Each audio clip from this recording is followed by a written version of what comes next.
ആകർഷിക്കുന്നുണ്ട്. വളരെ ചുരുക്കമാണ്. പ്രിയമുള്ളവരെ, ഇതിന് പരിഹാരം വരണമെങ്കിൽ ദൈവവചനത്തിന് അതിൻ്റെ ഡ്യൂ ഇമ്പോർട്ടൻസ് സഭയിൽ ഉണ്ടാകണം. ഇതുണ്ടാകാത്തിടത്തോളം കാലം ഈ പറയുന്ന പ്രശ്നങ്ങൾ ഈ ആൾക്കൂട്ടത്തിൽ, ഞാൻ സഭയെന്ന് വിളിക്കുന്നില്ല, ഈ ആൾക്കൂട്ടത്തിൽ ഉണ്ടായിക്കൊണ്ടിരിക്കും. സകല അശുദ്ധിയും ഇതിനകത്തുണ്ടാകും, സകല കോംപ്രമൈസും ഇതിനകത്തുണ്ടാകും, സകല ലോകത്തിൻ്റെ സകല രീതികളും സഭയിലുണ്ടാകും. അതിൻ്റെ കാര്യം എന്തുവാ? ദൈവവചനത്തിൻ്റെ പ്രമാണത്തിൽ നിന്ന് നമ്മൾ വ്യതിചലിച്ചു പോകുന്നു. അതുകൊണ്ടാണ് ദൈവവചനത്തിൻ്റെ പ്രാധാന്യത നമ്മൾ തിരിച്ചറിയേണ്ടത്. ആകട്ടെ, നമുക്ക് താഴോട്ട് പെട്ടെന്ന് മുൻപോട്ട് പോകാം. അങ്ങനെ താന് ആ പ്രദേശങ്ങളിൽ കൂടി സഞ്ചരിച്ചു. അവരെ ഏറിയോന്ന് പ്രബോധിപ്പിച്ച് യവനദേശത്ത് എത്തി. അവിടെ 3 മാസം കഴിച്ചിട്ട് സുറിയയ്ക്ക് കപ്പൽ കയറി പോകുവാൻ ഭാവിക്കുമ്പോൾ, അപ്പോൾ ഈ യവനദേശം എന്ന് പറയുമ്പോൾ നിശ്ചയമായിട്ടും പൗലോസ് കൊരിന്തിലെത്തുന്നു. 3ാമത്തെ പ്രാവശ്യം താൻ കൊരിന്തിലെത്തുന്നു. അങ്ങനെ കൊരിന്തിൽ താമസിച്ചു. അവിടെ നിന്ന് നേരെ സിറിയയ്ക്ക് കടലിൽ കൂടെ യാത്ര ചെയ്യുവാനായിട്ട് പൗലോസ് തീരുമാനിക്കുക. അങ്ങനെ തീരുമാനിക്കുമ്പോഴാണ് അവിടെ സംഭവിച്ചതാകുന്ന ഒരു പ്രത്യേക സംഭവം നമ്മൾ അവിടെ വായിക്കുന്നുണ്ട്. ഒന്ന് വായിച്ചേ, 3ാമത്തെ വാക്യം. ആ ആ ആ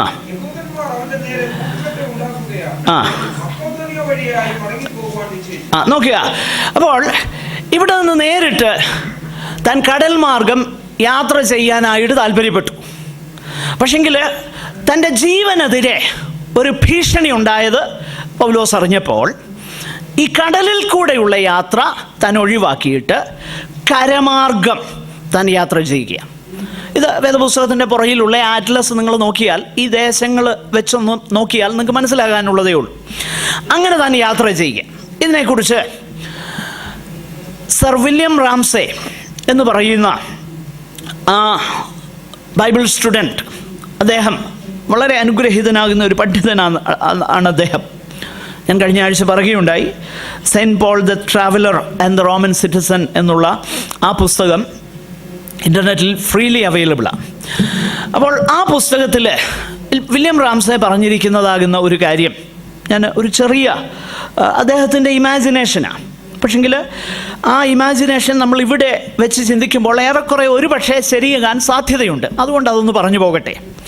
താൻ അതിനെക്കുറിച്ച് പറഞ്ഞേക്കുന്നത്, ഈ പുളിപ്പില്ലാത്തതാകുന്ന അപ്പത്തിൻ്റെ പെരുന്നാൾ, പാസ് ഓവർ ഫീസ്റ്റ് ആചരിക്കാൻ വേണ്ടി യഹൂദന്മാർ ലോകത്തിൻ്റെ അവർക്ക് കഴിയുന്ന എവിടെല്ലാമാകുന്നോ ആ ഭാഗത്തു നിന്നൊക്കെ അവർ കഴിയുന്നവരൊക്കെ യാത്ര ചെയ്ത് യെരുശലേമിലേക്ക് വരുന്ന, എല്ലാ വർഷവും അവർക്ക് കഴിയുമെങ്കിൽ അങ്ങനെ വരുന്ന ഒരു പതിവുണ്ട്. അപ്പോൾ ഈ സമയത്ത് കൊരിന്തിൽ നിന്ന് പുറപ്പെടാനിരുന്ന ആ ഷിപ്പ്, ആ കപ്പൽ നിറയെ യഹൂദന്മാരെ കൊണ്ട് നിറഞ്ഞ കപ്പലാണ്. അവർ യെരുശലേമിലേക്ക് പുളിപ്പില്ലാത്ത അപ്പത്തിൻ്റെ പെരുന്നാൾ ആചരിപ്പാനായിട്ട് പോകുന്നവരാണ്. വില്യം റാംസേ പറയുന്നത്, ഒരു പക്ഷേ താൻ ഈ കപ്പലിൽ താൻ യാത്ര ചെയ്താൽ തനിക്കെതിരായിരിക്കുന്ന ഈ ആസിയുടെ ഭാഗത്തു നിന്നും മക്കതോനിയിൽ നിന്നും തനിക്കെതിരായിട്ട് നേരത്തെ തന്നെ കൊല്ലാനൊക്കെ ശ്രമിച്ച, അല്ലെങ്കിൽ അവരുടെ ഇടയിൽ ഈ കാര്യം അവർ തീരുമാനിച്ചുറപ്പിച്ചേക്കുക, ഈ യഹൂദന്മാർ തന്നെ കൊന്നുകളയാനുള്ള സാധ്യതയുണ്ട്. കാരണം എല്ലാവരും എതിരായിരിക്കുന്നു. ഒറ്റയ്ക്ക് താൻ ഈ കപ്പലിൽ യാത്ര ചെയ്താൽ തന്നെ കൊന്ന് കടലിൽ തള്ളാനുള്ള സാധ്യതയുണ്ട്. ഒരു പക്ഷേ അതുകൊണ്ടാകാം പൗലോസ് കപ്പൽ മുഖാന്തരമുള്ള യാത്രയൊഴിവാക്കി കരവഴി തിരിച്ച്, നമ്മൾ വായിക്കുമ്പോൾ അതിൻ്റെ 5ാമത്തെ വാക്യത്തിലേക്ക് വരുമ്പോൾ, അതിൻ്റെ 4ഉം 5ഉം വാക്യങ്ങളിൽ ബെരോവയിലെ പുറോസിൻ്റെ മകൻ സോപത്രോസും തെസ്സലോനിക്കക്കാരാകുന്ന അരിസ്തർഹോസും എന്ന് വേണ്ട ഇവരെല്ലാം പൗലോസിനോടൊപ്പം അവർ യാത്ര ചെയ്തു, അവനോട് കൂടെ പോയി. അതിൻ്റെ ഇടയ്ക്കൊന്ന് പറഞ്ഞോട്ടെ, പൗലോസ് നിവൃത്തിയുണ്ടെങ്കിൽ താൻ എപ്പോഴും വളരെ കൂട്ടായ്മ ബന്ധം ആഗ്രഹിക്കുന്ന ഒരു വ്യക്തിയായിരുന്നു. എല്ലാ സന്ദർഭങ്ങളിലും തൻ്റെ മിഷണറി യാത്രയൊക്കെ പരിശോധിച്ച് നോക്കിക്കഴിഞ്ഞാൽ അനേക സന്ദർഭങ്ങളിലും വളരെ ചുരുങ്ങിയ സന്ദർഭങ്ങളിലെ തനിക്ക് ഏകനായിട്ട് താൻ യാത്ര ചെയ്ത സന്ദർഭങ്ങളുള്ളൂ. അത് പ്രത്യേക സാഹചര്യങ്ങളിലാണ്. വിശേഷിച്ച് ഏതൻസിൽ താൻ തനിയെ ആയിരിക്കുന്ന ഒരു സാഹചര്യമുണ്ടാകും. എന്നാൽ ആ സന്ദർഭത്തിലും താൻ പറയുന്നത് തന്നെ അവിടെ കൊണ്ടുവന്ന പ്രിയപ്പെട്ടവരോട് പെട്ടെന്ന് നിങ്ങൾ തിരികെ വരണമെന്ന് പറഞ്ഞാണ് അവരെ യാത്ര അയക്കുന്നത്. താൻ റോമിലെ കാരാഗ്രഹത്തിലായിരുന്നപ്പോൾ അവിടെ വെച്ച് തൻ്റെ അവസാനത്തെ ലേഖനം എഴുതുമ്പോഴും 2 തിമോത്തിയോസിൽ നമ്മളിങ്ങനെ കാണുന്നു, ശീതകാലത്തിന് മുൻപേ വരുവാൻ ശ്രമിക്കാം. ദേമാസ് എന്നെ വിട്ട് ലോകത്തെ സ്നേഹിച്ച് അവൻ പോയി. മർക്കോസിനെ എനിക്ക് ശുശ്രൂഷയ്ക്ക് ഉപയോഗമുള്ളവനാകിയാൽ കൂട്ടിക്കൊണ്ടുവരിക. ലൂക്കോസ് മാത്രമേ എന്നോട് കൂടെ ഉള്ളൂ എന്നൊക്കെ പറഞ്ഞ് താൻ എഴുതുന്നുണ്ട്. ത്രോഫിമോസിനെ ഞാൻ രോഗിയായി മിലത്തേസിൽ വിട്ടേച്ചു പോന്നു. അപ്പോൾ തൻ്റെ കൂടെ ഉണ്ടായിരുന്നവരൊക്കെ ഇപ്പോഴില്ല, നീ പെട്ടെന്ന് വരണം. മാനുഷികമാകുന്ന കൂട്ടായ്മ ബന്ധം ആഗ്രഹിച്ച ഒരു വിശുദ്ധനാണ് അപ്പോസ്തലനാകുന്ന പൗലോസ്. തീർച്ചയായിട്ടും ഈ കൂട്ടായ്മ ബന്ധത്തിൽ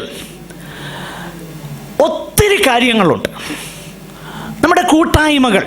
അതുകൊണ്ടാണ് കർത്താവിൻ്റെ സാന്നിധ്യത്തോട് സ്നേഹമുള്ള പ്രിയപ്പെട്ടവരെല്ലാം എത്ര തിരക്കുണ്ടെങ്കിലും ഒരു കൂട്ടായ്മ കിട്ടുമ്പോൾ സഹോദരങ്ങളെ കാണാൻ, കൂട്ടായ്മ ആചരിപ്പാൻ, ഒന്നിച്ച് ദൈവവചനം കേൾപ്പാൻ എന്തൊരു സന്തോഷം അല്ലേ? ഈ കൂട്ടായ്മ ബന്ധത്തിൽ ഒത്തിരി കാര്യങ്ങളുണ്ട്. കൂട്ടായ്മ ബന്ധം ഒന്ന് ഒഴിവാക്കി നോക്കിക്കേ, നമ്മൾ ആത്മീകമായിട്ട് പിന്മാറ്റ അനുഭവത്തിലേക്ക് പോകും. കൂട്ടായ്മ, ദൈവമക്കൾ തമ്മിലുള്ളതാകുന്ന ആ ബന്ധം നമുക്ക് വളരെ ആത്മീകമാകുന്ന ശക്തി പകരുന്നതാണ്. എന്നാൽ പലരും ചിന്തിക്കുന്നതെന്നറിയാം, ഞാനും എൻ്റെ ഭാര്യ എൻ്റെ പിള്ളേരും, അതിൽ കൂടുതലൊരു കൂട്ടായ്മ അവർക്കില്ല. അതുകൊണ്ട് ഒത്തിരി ദോഷങ്ങളുണ്ട്. അവരുടെ ആത്മീക ജീവിതത്തിൽ ഒരുപാട് നഷ്ടങ്ങളുണ്ട്. പല സന്ദർഭങ്ങളിലും ദൈവവചനത്തിൻ്റെ പ്രമാണത്തിൽ ഉറച്ചു നിൽക്കുവാൻ നമ്മളെ പ്രേരിപ്പിക്കുന്ന ഒരു ഘടകം സഹോദരങ്ങൾ തമ്മിലുള്ള കൂട്ടായ്മയാണ്. ഇത് പിശാചിന് നല്ലതായിട്ടറിയാം. മനസ്സിലായോ? ഇത് നല്ലതായിട്ട് പിശാചിനറിയാം.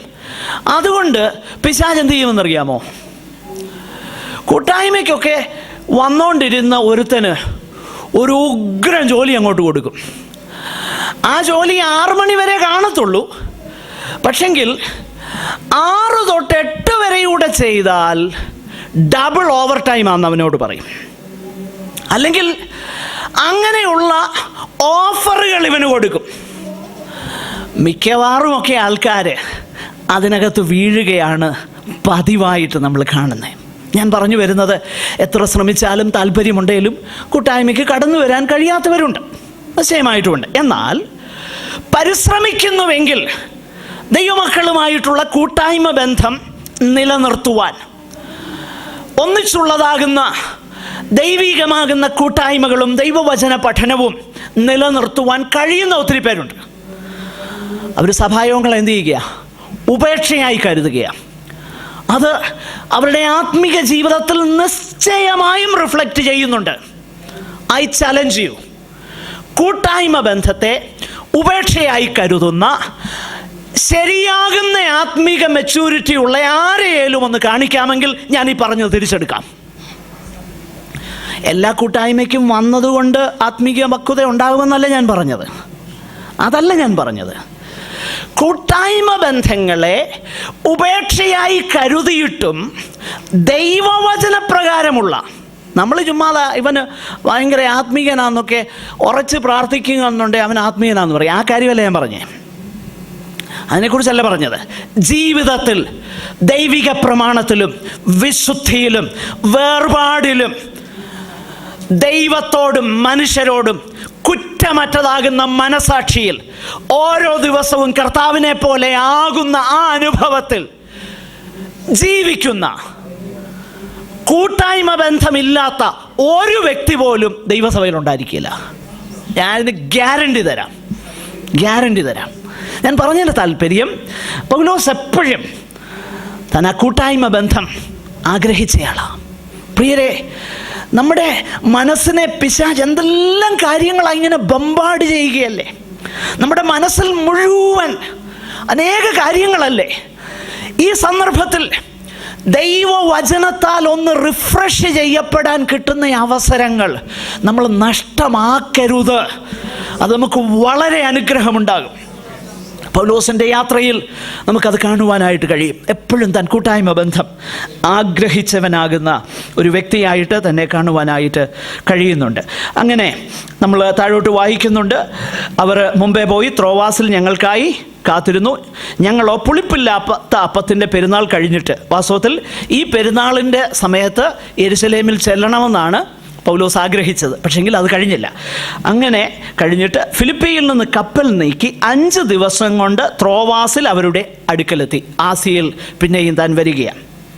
അങ്ങനെ ആ ത്രോവാസിൽ വന്ന ആ സന്ദർഭത്തിൽ അവിടെ ഒരാഴ്ച താൻ ചിലവഴിച്ചപ്പോൾ സംഭവിച്ച സംഭവങ്ങളാണ് അതിൻ്റെ 7 മുതൽ 12 വരെയുള്ളതാകുന്ന വാക്യങ്ങളിൽ നമ്മൾ വായിക്കുന്നത്.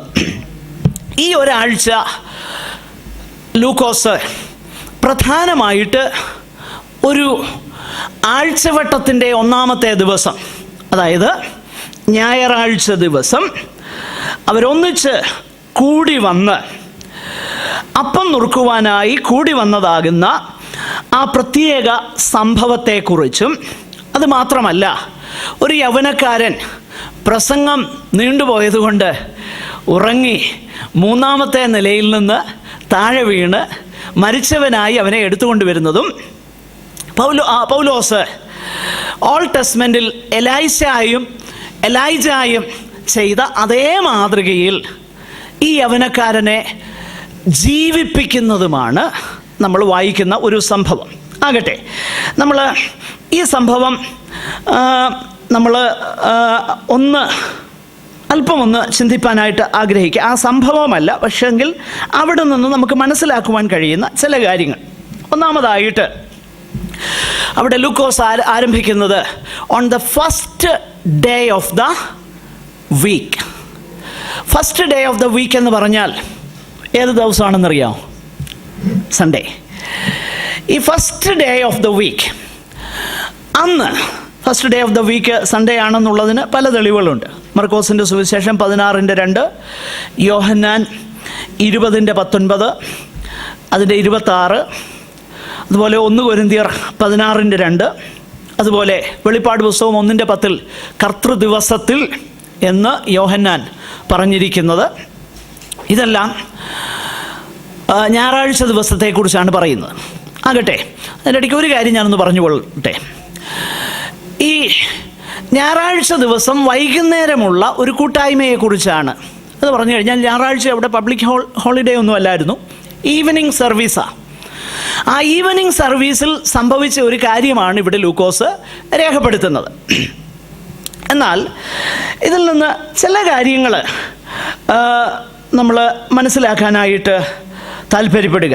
ഒന്നാമത്, ഈ ഞായറാഴ്ച ദിവസം എന്നുള്ളതിന് ഒരു സെറിമോണിയൽ ഇമ്പോർട്ടൻസ്, ആചാരപരമാകുന്ന പ്രാധാന്യം ഇല്ല. കാരണം ലേഖനങ്ങൾ നമ്മൾ വായിച്ചു നോക്കിക്കഴിഞ്ഞാൽ എല്ലാ ദിവസവും ഒരുപോലെയാണെന്നുള്ളതാണ്. ഞാൻ പറയട്ടെ, എനിക്കറിയാം ഇപ്പോൾ ഇച്ചിരി ഞാൻ പറഞ്ഞു വരുമ്പോൾ അത് മനസ്സിലാവും എന്നായി പറയുന്നതെന്ന്. സൺഡേക്ക് പ്രാധാന്യം ഇല്ലയോ എന്നാണ് ചോദിക്കുന്നത്. ഇല്ല. ആചാരപരമാകുന്ന പ്രാധാന്യം ഞായറാഴ്ചയ്ക്കുമില്ല, വെള്ളിയാഴ്ചയ്ക്കുമില്ല, ചൊവ്വാഴ്ചയ്ക്കുമില്ല. ആചാരപരമാകുന്ന പ്രാധാന്യം, ഒരു സെറിമോണിയൽ ഇമ്പോർട്ടൻസ് ഇല്ല. സെറിമോണിയൽ ഇമ്പോർട്ടൻസ് ഉണ്ടായിരുന്നത് ഒരു ദിവസത്തിനായിരുന്നു. ഓൾഡ് ടെസ്റ്റ്മെൻ്റ് അനുസരിച്ച് ഏത് ദിവസമാണ്? ശനിയാഴ്ച. ശാബത്ത് ദിവസത്തിന് മാത്രമേ അനുഷ്ഠാനപരമാകുന്ന പ്രാധാന്യം ഉണ്ടായിരുന്നുള്ളൂ. എന്നാൽ നമ്മുടെ വാഴ്ത്തപ്പെട്ടവനാകുന്ന കർത്താവിൻ്റെ ഉയർപ്പ് ഒരു സൺഡേ ആയിരുന്നു. ആഴ്ചവട്ടത്തിൻ്റെ ഒന്നാമത്തെ ദിവസമായിരുന്നു. അതുമാത്രമല്ല, നമ്മൾ ഈ പുതിയ നിയമം, പ്രത്യേകിച്ച് അപ്പോസ്തല പ്രവൃത്തി, നമ്മളിങ്ങനെ ആ കാലക്കണക്കനുസരിച്ച് ഒന്ന് പഠിച്ചു വന്നാൽ മനസ്സിലാക്കാൻ കഴിയും. നമ്മുടെ വാഴ്ത്തപ്പെട്ടവനാകുന്ന കർത്താവ് ഈ ശിഷ്യന്മാരിൽ നിന്നും അവരോഹണം ചെയ്യപ്പെടുന്നതും ആഴ്ചവട്ടത്തിൻ്റെ ഒന്നാം ദിവസമായിരുന്നു. പിന്നീട് നമ്മൾ പഠിച്ചാൽ ദൈവത്തിൻ്റെ പരിശുദ്ധാത്മാവ് കാത്തിരുന്നവരുടെ മേൽ ഇറങ്ങി വന്നതും ഈ ഒന്നാമത്തെ ദിവസമായിരുന്നു. എന്നാൽ ആ കാലയളവിൽ ഈ ഒന്നാമത്തെ ദിവസത്തിന് പ്രത്യേക സവിശേഷത കൊടുത്തില്ല. അവരെ എല്ലാ ദിവസവും എന്ത് ചെയ്തു? ഹൃദയപരമാർത്ഥത പൂണ്ട്. ഒന്ന് വായിച്ചേ, എല്ലാ ദിവസവും. അപ്പോസ്തല പ്രവൃത്തി 2-ാമത്തെ അധ്യായം, acts of the apostles chapter 2 and verse 46.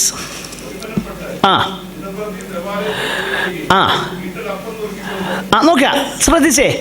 അവരെല്ലാ ദിവസവും ദിനം പ്രതി അവരെന്ത് ചെയ്തു? ദൈവാലയത്തിൽ കൂടി വന്നു. എന്ന് പറഞ്ഞാൽ അത് യെരുശലേം ദൈവാലയത്തെ കുറിച്ചാണ് പറയുന്നത്. യെരുശലേം ദൈവാലയത്തിൻ്റെ ഭാഗത്ത് അവർ കൂടി വന്നു എല്ലാ ദിവസവും. എന്നാൽ എല്ലാ ദിവസവും ഫോർമലി അവർ ആലയത്തിലേക്ക് വരും. എന്നാൽ ഇൻഫോർമലി അവർ വീട്ടിലെന്ത് ചെയ്തു? ഒന്നിച്ചുകൂടി അപ്പം നുറുക്കി എല്ലാ ദിവസവും ദിനം പ്രതി. എന്നാൽ കുറച്ച് കഴിഞ്ഞപ്പോൾ സഭയുടെ ആ രൂപാന്തരീകരണ കാലഘട്ടത്തിൽ ഇത് ആ ചരിത്രപരമാകുന്ന പ്രാധാന്യത്തിൻ്റെ ഒറ്റ കാരണത്താൽ ആഴ്ചവട്ടത്തിൻ്റെ ഒന്നാം ദിവസം ഇവർ പ്രത്യേകമായി കൂടി വരാൻ തുടങ്ങി. അപ്പം അങ്ങനെ പ്രത്യേകമായി കൂടി വരുന്ന ആ പതിവ് 1-ാം നൂറ്റാണ്ടിൽ തുടങ്ങി. ദൈവസഭ അന്നു തൊട്ട് അത് അനുകരിച്ചു എന്നു മാത്രമേ ഉള്ളൂ. അല്ലാതെ അതിൽ കവിഞ്ഞ ആചാരപരമായ പ്രാധാന്യം സൺഡേ ദിവസത്തിന് ഇല്ല. ഈ സൺഡേക്ക് ആചാരപരമാകുന്ന പ്രാധാന്യം കൊടുക്കുന്നത് കൊണ്ട് ഒത്തിരി കുഴപ്പങ്ങളുമുണ്ട്. അതിലൊരു കുഴപ്പം എന്നാണെന്നറിയാമോ? ഈ സൺഡേ ദിവസം മാത്രം ഒരു അനുതാപവും മാനസാന്തരവും ഒക്കെ വരും. വെനീസ്വേലക്കാരനാകുന്ന തോമസ് റസൽ എന്ന് പറയുന്ന ഒരു സെക്യുലർ നോവലിസ്റ്റാണ്. അദ്ദേഹത്തിൻ്റെ ഒരു കൊട്ടേഷൻ ഞാൻ ഒത്തിരി വർഷങ്ങൾക്ക് മുൻപ് ടൈംസ് ഓഫ് ഇന്ത്യയിൽ അവരുടെ എഡിറ്റോറിയൽ സെർമൺസ് ഫോർ സെയിൽ എന്ന് പറയുന്ന ഒരു കൊച്ച് എഡിറ്റോറിയൽ ഞാൻ വായിച്ചത് ഒത്തിരി വർഷം മുമ്പാണ്. അപ്പോൾ അദ്ദേഹം, ഈ തോമസ് റസൽ എന്ന് പറയുന്നയാൾ, ക്രിസ്ത്യാനികളെക്കുറിച്ചൊരു ഡെഫിനിഷൻ കൊടുത്തത് അതിനകത്ത് അവർ കോട്ട് ചെയ്ത് എഴുതിയിട്ടുണ്ട്. മറ്റു ചില കാര്യങ്ങൾ എഴുതി വന്ന കൂട്ടത്തിൽ ആ പത്രാധിപർ ഈ കൊട്ടേഷൻ എടുത്തെഴുതി. അപ്പോൾ ഈ തോമസ് റസൽ പറഞ്ഞ ഒരു കാര്യം, ഹൂ ഈസ് എ ക്രിസ്ത്യൻ എന്നുള്ളതിൻ്റെ ഒരു ഡെഫിനിഷൻ കൊടുത്ത ഒരു ഡെഫിനിഷൻ ഇങ്ങനെ അദ്ദേഹത്തിൻ്റെ ഭാഷയിൽ: a Christian is a person who repents for the sins he has committed throughout the week, and on a Sunday morning he repents for the sins for the whole week. A Christian is a person who repents for the sins on a Sunday morning, and on Monday morning he is going to do the same. ഞായറാഴ്ച ദിവസം രാവിലെ കഴിഞ്ഞ ഒരാഴ്ച മുഴുവൻ ചെയ്ത പാപങ്ങൾക്ക് വേണ്ടി പശ്ചാത്തപിക്കുന്നവനും, തിങ്കളാഴ്ച ദിവസം തുടങ്ങി പിന്നെയും പഴയതുപോലെ ആ കാര്യങ്ങൾ ചെയ്യുന്നവൻ്റെയും പേരാണ് ക്രിസ്ത്യാനി. നോക്ക്, അദ്ദേഹം കൊടുത്ത ഡെഫിനിഷനാണ്. അപ്പം ഒരു പക്ഷേ ഈ സൺഡേ എന്നുള്ളതിൻ്റെ ആചാരപരമാകുന്ന ഇമ്പോർട്ടൻസ് വെച്ചുകൊണ്ടാണ് പലരും കാര്യങ്ങൾ ചെയ്യുന്നത്. ചിലർ അയ്യോ ഈ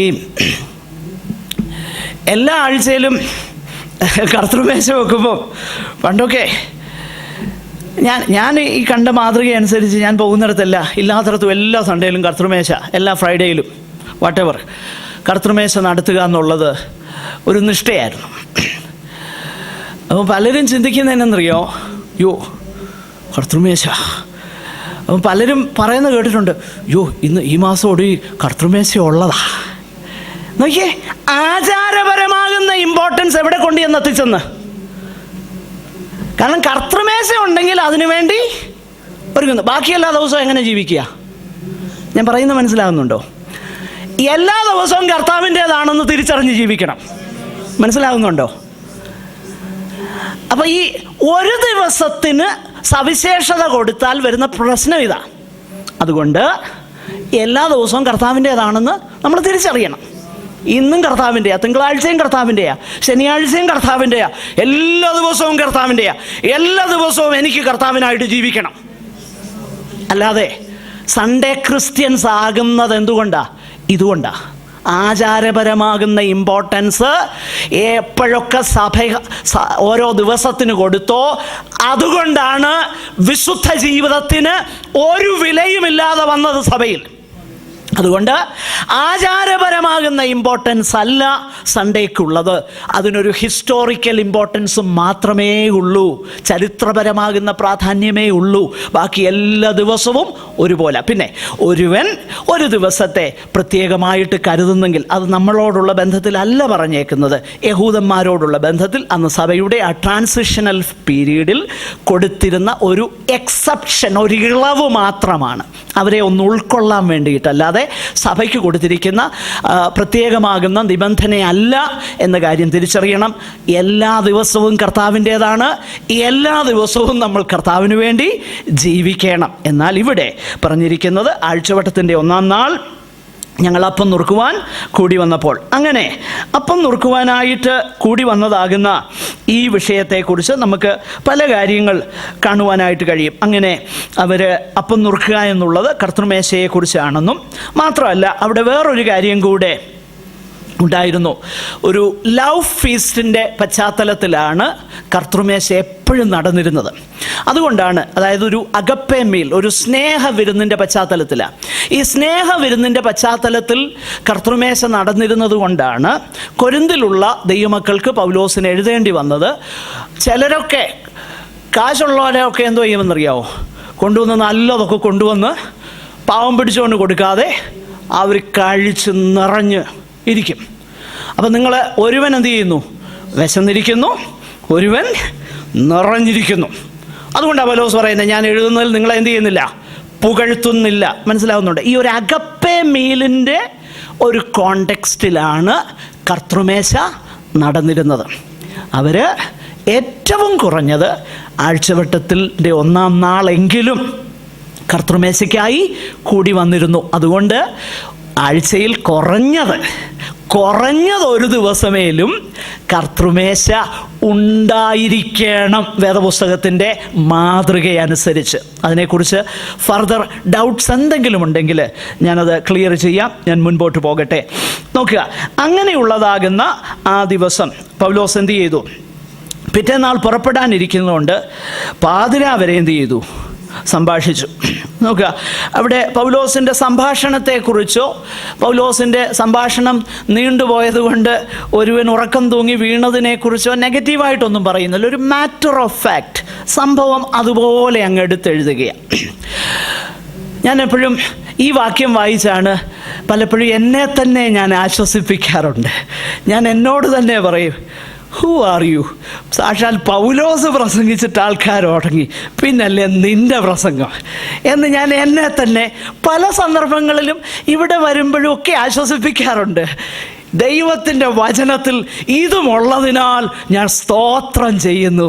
പ്രൈസ് ദി ലോർഡ്, ഹല്ലേലൂയ. നോക്കുക, അപ്പോൾ അവിടെ ഉണ്ടായിരുന്ന പ്രധാനപ്പെട്ട ഒരു കാര്യം, ദൈവവചന ശുശ്രൂഷ. അതിൻ്റെ അർത്ഥം അവിടെ പാട്ടില്ലായിരുന്നെന്നോ അവിടെ സങ്കീർത്തനമില്ലായിരുന്നെന്നോ പ്രബോധനം അതൊന്നുമല്ല അതിൻ്റെ അർത്ഥം. അതുണ്ടായിരുന്നു. പക്ഷെങ്കിൽ the most important part was the ministry of God's word. ഒന്ന്, കർത്തൃമേശയിൽ കൂടെയുള്ള ദൈവവചന ശുശ്രൂഷ. എന്ത്? കർത്തൃമേശയിൽ ഒരു ജോയ്ഫുൾ സെലിബ്രേഷനാണ് അവർ ചെയ്തുകൊണ്ടിരുന്നത്. നമ്മളൊക്കെ സാധാരണ വരുമ്പോൾ അതുവരെ അടിച്ച് പാടിയൊക്കെ വന്നേച്ച് പിന്നെ ഗിയറെല്ലാം അങ്ങ് ഡൗൺ ചെയ്യും, ഇല്ലേ? ഗിയറൊക്കെ അങ്ങോട്ട് ഡൗൺ ചെയ്ത് അതുവരെ 4th ഗിയറിലും 5th ഗിയറിലും പോകുന്നവരെല്ലാം പതുക്കെ ഡൗൺ ചെയ്ത് പിന്നെ ഞാൻ പറയുന്നത് കർത്തൃമേശ അലങ്കോലമായിട്ടെടുക്കണമെന്നല്ല. നിശ്ചയമായിട്ടും കർത്തൃമേശയിലേക്ക് നമ്മൾ വരുമ്പോൾ കർത്താവിൻ്റെ സ്നേഹത്തെക്കുറിച്ച് ഓർക്കുമ്പം കണ്ണും ഹൃദയമൊക്കെ നിറയും, ശരിക്ക് ധ്യാനിച്ചാൽ, അതിന് സംശയമില്ല. പക്ഷെങ്കിൽ കർത്താവിൻ്റെ സ്നേഹത്തെക്കുറിച്ച് ഓർത്തായിരിക്കണം, അല്ലാതെ കർത്താവിനോടുള്ള അയ്യോഭാവം തോന്നിയിട്ടാകരുത്. ചിലരൊക്കെ അങ്ങനെ കരയുന്നത്. അങ്ങനെയല്ല. കർത്താവിൻ്റെ മുൾമുടിയെക്കുറിച്ചും അതിനോടുള്ള അയ്യോഭാവം, ആ വേദന, നോ, അതല്ല. അതിനേക്കാളുപരി എനിക്ക് പകരമായിട്ട് ശാപത്തിന് അധീനനായിട്ട് കർത്താവ് തീർന്നല്ലോ. ഞാൻ ഒരിക്കൽ നിങ്ങളോട് പറഞ്ഞു, ഇസഹാക്ക് പറയുന്നത് പോലെ തനിക്ക് പകരമായിട്ട് ഒരു ആട്ടിൻകുട്ടി, അതിന് പറയുന്നത് എന്തുവാ? യഹോവ ഇരേ. യഹോവ ഇരേ എന്ന് പറഞ്ഞാൽ എന്തുവാ? നമ്മളത് ചുമ്മാതെ അതിൻ്റെ വില കുറച്ചങ്ങ് ഉപയോഗിക്കുക. യഹോവ ഇരേ എന്ന് പറഞ്ഞത് എവിടാന്നറിയാമോ? ജീവൻ പോകേണ്ട സ്ഥാനത്ത് ഒരു കുഞ്ഞാടിനെ ദൈവം കരുതിയതിനാണ് യഹോവ ഇരേ എന്ന് പറയുന്നത്, അല്ലാതെ ബെൻസുകാർ മേടിച്ചു തന്നതിനല്ല. നോ. അതുപോലെ തന്നെ കാൽവറി ക്രൂശ് കാണുമ്പോൾ പറയേണ്ടതെന്നറിയോ? യഹോവ ഇരേ, എൻ്റെ കഴുത്ത് പോകേണ്ടടുത്ത് എനിക്ക് പകരമായിട്ട് ഉലകസ്ഥാപനത്തിന് മുൻപ് തന്നെ ഒരു കുഞ്ഞാടിനെ എന്ത് ചെയ്തു? ദൈവം കരുതി. ഒരു കുഞ്ഞാടിനെ ദൈവം കരുതി. ഇതാണ് നമ്മൾ ഓർക്കേണ്ടത്. യഹോവ ഇരേ എന്ന് പറയുമ്പോൾ വേറൊന്നുമല്ല മനസ്സിൽ വരേണ്ടത്, കാൽവറിയാ മനസ്സിൽ വരേണ്ടത്. മനസ്സിലാക്കണേ, ഈ വാക്കൊക്കെ എടുത്ത് ചുമ്മാതെ ഉപയോഗിച്ച് വില കുറഞ്ഞതാകുന്ന മണ്ണാങ്കട്ടയെക്കുറിച്ച് ഈ ദൈവ കുഞ്ഞാടിൻ്റെ യാഗത്തിന് ഉപയോഗിക്കേണ്ട വാക്ക് ചുമ്മാതെ അങ്ങ് ഉപയോഗിച്ചേക്കുക. നോ. യഹോവ ഇരേ എന്ന് പറയുമ്പം മനസ്സിൽ കാൽവറിയാ വരേണ്ടത് കേട്ടോ. അതേ വരാവൂ, വേറൊന്നും മനസ്സിൽ വരരുത്. കാൽവറി ക്രൂശാണ് നമ്മുടെ മനസ്സിൽ വരേണ്ടത്. അപ്പോൾ കർത്താവിനെ കുറിച്ച് ഓർക്കണം. മാത്രമല്ല, ഉയർത്തെഴുന്നേറ്റവനാകുന്ന കർത്താവിൻ്റെ ആ ഉയർപ്പും മരണവും കഷ്ടാനുഭവങ്ങളും അതിനെക്കുറിച്ചുള്ളൊരു ജോയ്ഫുൾ സെലിബ്രേഷനാണ് കർത്തൃമേശ. മനസ്സിലാവുന്നുണ്ടോ? It is A joyful celebration. അതിന് പഴയ ഗ്രീക്ക് ഭാഷയിലൊക്കെ യുക്കാരിസ്റ്റ് എന്നാണ് പറയുന്നത്. യുക്കാരിസ്റ്റ് എന്ന് പറഞ്ഞാൽ കമ്മ്യൂണിയൻ, കൂട്ടായ്മ, കമ്മ്യൂണിയൻ. കർത്തൃമേശയെന്നും മാത്രമല്ല തിരുവത്താഴമെന്നും ഒക്കെ നമ്മൾ വിളിക്കാറുണ്ട്. എന്നാൽ കമ്മ്യൂണിയൻ റിലേഷൻഷിപ്പ്, ജീവിച്ചെഴുന്നേറ്റവനാകുന്ന രക്ഷകൻ്റെ ഉയർപ്പിനെ കൂടെ നമ്മൾ കൊണ്ടാടുകയാണ്. കഷ്ടാനുഭവങ്ങളെ ഓർക്കുമ്പോൾ തന്നെ കർത്താവ് ജീവിക്കുന്നു, എനിക്ക് വേണ്ടി കർത്താവ് മരിച്ചല്ലോ എന്നൊക്കെ ഓർത്ത് ജോയ്ഫുള്ളി സെലിബ്രേറ്റിംഗ് ദ ലോർഡ്. അല്ലാതെ കേവലം ഒരപ്പം നുറുക്കി കേവലം ഒരു വീഞ്ഞു കുടിക്കുകയല്ല. അത് അങ്ങനെ തന്നെയുള്ളൂ. പക്ഷെങ്കിൽ അന്നേരം ഉള്ളിൻ്റെ ഉള്ളിലുണ്ടാകേണ്ട സന്തോഷം ഇത് ആ ജോയ്ഫുൾ സെലിബ്രേഷനാണ് ദൈവമക്കൾക്കുണ്ടാകേണ്ടത്. ഇതാണ് കർത്തൃമേശ കേട്ടോ. ഇത് കുറഞ്ഞ ഒന്നല്ല കർത്തൃമേശ. അതിനോടുള്ള ബന്ധത്തിൽ പല കാര്യങ്ങളുണ്ട്. ഞാൻ കർത്തൃമേശയെക്കുറിച്ചല്ല പറയുവാനായിട്ട് ഉദ്ദേശിക്കുന്നതാകട്ടെ. അങ്ങനെ ആ വിഷയം നമുക്ക് മനസ്സിലാക്കുവാൻ തക്കവണ്ണം കഴിയുന്നുണ്ട്. പിന്നീടുള്ള 13 മുതൽ 16 വരെയുള്ളതാകുന്ന വാക്യങ്ങളിൽ അവിടെ നിന്ന്